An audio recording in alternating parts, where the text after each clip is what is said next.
ক্ষমতা যখন কুক্ষিগত হয়ে পড়ে, নিয়মকানুন আচার বিচার নাকি কলাপাতা হয়ে ওঠে। রামের নাম জয়ধ্বনি দিয়ে যে দলের কার্যক্রম শুরু হয়, ভারত মাতার জয়ধ্বনি যে দলের কার্যকর্তাদের শিরায় শিরায় প্রত্যেকটা রক্তবিন্দুতে আগুন ধরিয়ে দেয়, বেটি বাঁচাও বেটি পড়াও যে দলের অন্যতম স্লোগান, সেই দলের একজন কেন্দ্রীয় স্তরের কাজের অভিজ্ঞতা সম্পন্ন নেতৃত্ব তথা নলচর বিধানসভার বর্তমান বিধায়ক শ্রী কিশোর বর্মন মহাশয়ের প্রিয় গ্রাম পোয়াংবাড়ির ভগৎ সিং কলোনি বিদ্যালয়ে মেয়েদের জন্য নির্মীয়মান টয়লেট অভিযোগ উঠল নিম্নমানের কাজ হওয়ার। ঘটনার উৎস খুঁজতে খুঁজতে কাজের ওয়ার্ক অর্ডার যখন হাতে আসে, তখন আমরা দেখতে পাই যে কন্ট্রাক্টর দীপঙ্কর সাহা অনেক দয়ালু মনের মানুষ, অথবা খুবই অভিজ্ঞতা সম্পন্ন মানুষ, অথবা প্রতিযোগিতায় যে করেই জিততে হবে এমন মনোভাবাপন্ন মানুষ।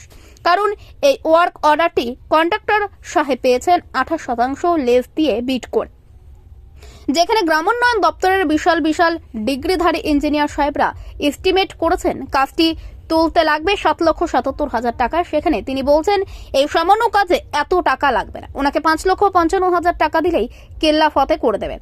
তখন সর্বনিম্ন বিডার হিসাবে কাজের বরাত দীপঙ্কর সাহাকেই দেওয়া হয় গ্রামোন্নয়ন দপ্তরের সোনামুড়া ডিভিশনের এক্সিকিউটিভ ইঞ্জিনিয়ার দেবাকর শীল মহাশয়ের তরফ থেকে। কিন্তু এত দেখি আস্তিনের সাপ পোষা মেলাঘরের সুইমিং পুলের ঘোটালার মতো এই কাজেও 2 নম্বরে ইট 2 নম্বরে চিপস লাগিয়ে 7,77,000 টাকার কাজকে 5,55,000 টাকায় সম্পন্ন করার এক পোড়ান খেলা।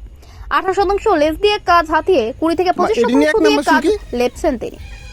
10% নিকুজিয়েশনকে দিয়ে 5% দিয়ে অফিস ম্যানেজ করে বাকি টাকা লাভের অঙ্কও বুঝে নিয়ে এভাবে মোটা সোনার গয়না পরা কিছু কিছু ঠিকাদারদের যেন মৌলিক অধিকার হয়ে গেছে।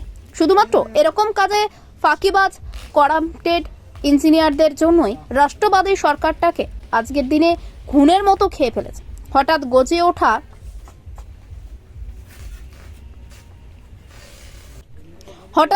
ওঠা ঠিকাদাররা ঠিক সব দেখেও চুপচাপ ঠুটো জগন্নাথ জনপ্রতিনিধিরা। সবচেয়ে মজার বিষয় হলো কাজের স্থলে যখন ভিডিও সংগ্রহের উদ্দেশ্যে আমাদের প্রতিনিধিরা যায়, তখন অভিজিৎ বণিক ওরফে ভট্টা আর সঞ্জু রায় নিজেদের সাব কন্ট্রাক্টর বলে দাবি করতে থাকে। অথচ নিয়ম অনুযায়ী ত্রিপুরা সরকারের গ্রামোন্নয়ন দপ্তরের কোনো কাজে সাব কন্ট্রাক্ট দেওয়া একটা অবৈধ কার্যক্রম। অথচ অভিজিৎ বণিক এবং সঞ্জু রায় নির্লজ্জের মতো বারবার নিজেদের সাব কন্ট্রাক্টর বলেই প্রমাণ করার চেষ্টা করছে।